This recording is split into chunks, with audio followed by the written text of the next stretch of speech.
Breaking news సామాజిక మాధ్యమాల్లో అసభ్య పోస్టులపై ఏపీ ప్రభుత్వం సీరియస్ గా ఉంది. అసభ్య పోస్టుల వెనుక సజ్జల భార్గవరెడ్డితో పాటు వర్రా రవీంద్రారెడ్డి తదితర నేతలు ఉన్నారని తేలింది. రాష్ట్ర స్థాయిలో ఒక కర్మాగారంలా నడుపుతూ పోస్టులు పెడుతున్నట్లు ప్రభుత్వం గుర్తించింది. 2022లో ఏపీ డిజిటల్ కార్పొరేషన్ వీళ్ళందరినీ ఉద్యోగులుగా చేర్చుకుంది. భార్గవరెడ్డి ఆధ్వర్యంలో 400 మంది నియమించింది. కార్యకలాపాల కోసం 40 సామాజిక మాధ్యమ బృందాలు ఏర్పాటు చేయగా వాటిలో పంచ్ ప్రభాకర్, వెంకటేష్ బాడి, బేతంపూడి నాని, కేసరి రాజశేఖర్ రెడ్డి, హరికృష్ణారెడ్డి, కల్లం కీలక వ్యక్తులుగా ఉన్నారు.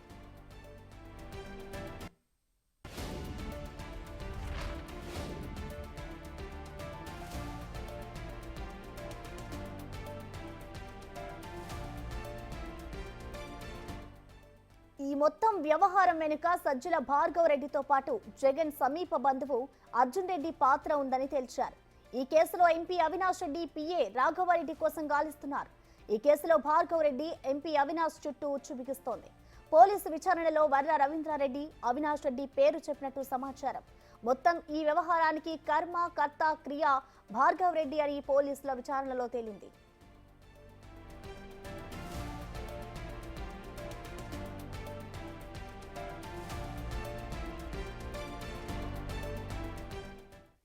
దీనికి సంబంధించిన కంప్లీట్ డీటెయిల్స్ ని మా ప్రతినిధి శివ అందిస్తారు. శివ, చెప్పండి, ఇటు ఏపీలో ఏదైతే సోషల్ మీడియాలో పోస్టులు పెడుతున్నారో వాటికి సంబంధించి ఇటు ఏపీ ప్రభుత్వం అయితే సీరియస్ గా ఉంది.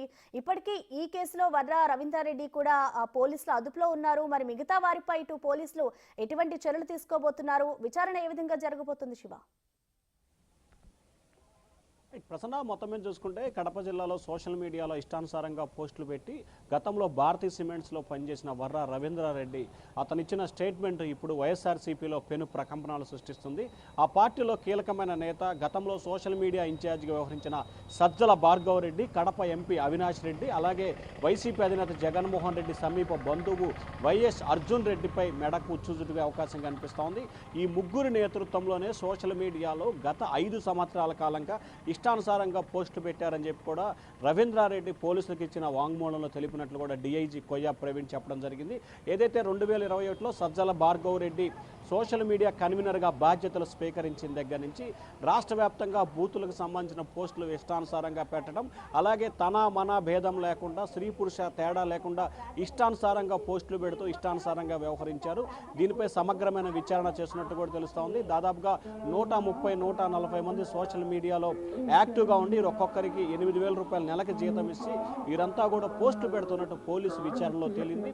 ఈ కేసుకు సంబంధించి ఇప్పటికే సజ్జల భార్గవరెడ్డి పేరు ఎఫ్ఐఆర్లో చేర్చినట్లు కూడా తెలుస్తూ ఉంది. ఆయనకు సంబంధించి ఇవాళ రేపట్లో ఆయనకు నోటీస్ కూడా ఇస్తారా, లేకపోతే విచారణకు రమ్మని ఆదేశిస్తారా, లేకపోతే డైరెక్ట్గా అరెస్ట్ చేస్తారా అనే ఉత్కంఠ కొనసాగుతోంది.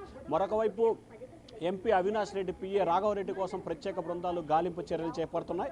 అవినాష్ రెడ్డి చెప్పిన తర్వాత రాఘవరెడ్డి దాన్ని రికార్డ్ చేసుకొని, అంటే పేపర్లో రాసుకొని వాటిని రవీంద్రారెడ్డికి పంపించేవాడని ఆయన్ని రవీంద్రారెడ్డి పోస్టులు పెట్టాడు. ఈ పోస్టులు వైఎస్ విజయమ్మ, షర్మిల, సునీతాలపై ఆయన పోస్టులు పెట్టించేవాడని చెప్పి కూడా విచారణలో తీరినట్టు తెలుస్తోంది. సో ఈ కేసులో ఏదైతే రాఘవరెడ్డి కనుక అరెస్ట్ అయితే ఆయన ఇచ్చిన స్టేట్మెంట్ని బేస్ చేసుకొని వైఎస్ అవినాష్ రెడ్డి పేరును కూడా ఎఫ్ఐఆర్లో చేర్చే అవకాశాలు అయితే కనిపిస్తున్నాయి. ఓవరాల్గా చూసుకుంటే సజ్జల భార్గవరెడ్డి, ఎంపీ అవినాష్ రెడ్డికి మాత్రం ఈ కేసులో ఇబ్బందులు తప్పేలా కనిపించట్లేదు. Prasanna. Okay, thank you Shiva.